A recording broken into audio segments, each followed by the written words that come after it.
स्वराज मराठीमध्ये आपलं स्वागत आहे. सर्वसामान्यांचा आवाज, निर्भीड, बेधडक, स्वराज मराठी. सांगली इस्लामपूर बायपास रोडवर शिवशंभू चौकानजीक सुरक्षा कठड नसल्याने एक अल्टो कार थेट 10 फूट खड्ड्यात कोसळले. रविवारी मध्यरात्रीच्या सुमारास हा अपघात घडलाय. सुदैवानं या अपघातात कोणती जीवितहानी झालेली नाही. अपघात पाहता काही महिन्यापूर्वी अंकली पुलावरून कोसळलेल्या चारचाकी वाहनाच्या अपघाताची आठवण या निमित्तानं झाली. रविवारी रात्री उशिरा हा अपघात घडलाय. या अपघातात गाडीच्या पुढील बाजूचं मोठं नुकसान झालंय. मध्यरात्रीच्या सुमारास गाडीवरील नियंत्रण सुटल्यानं सदरची अल्टो कार उजव्या बाजूच्या खड्ड्यात जाऊन आदळली. गाडीचा वेग कमी असल्यानं गाडीमधील प्रवाशांना किरकोळ स्वरूपाच्या इजा झाल्यात. आज सकाळी क्रेनच्या साह्यानं सदरची गाडी बाहेर काढण्यात आली.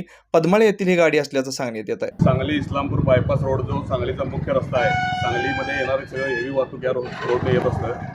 अशातच काल रात्री इथे एक अपघात झाला दिसला सकाळी जाताना.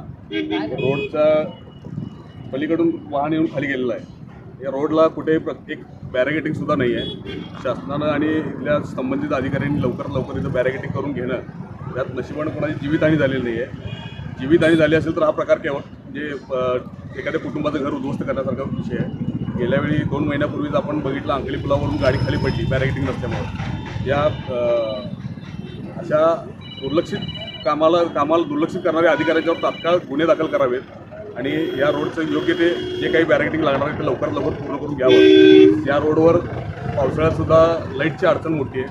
तसंच सांगलवाडी टोल नाक्यापासून माधवनगर रोडपर्यंत तर लवकरात लवकर स्ट्रीट लाईट उभे करणं फार गरजेचं आहे आणि लवकरात लवकर आपण इथं स्ट्रीट लाईट उभा करून घ्यावेत आणि अनेकांची कुटुंब उद्ध्वस्त होण्यापासून वाचवावेत एवढीच विनंती करणार.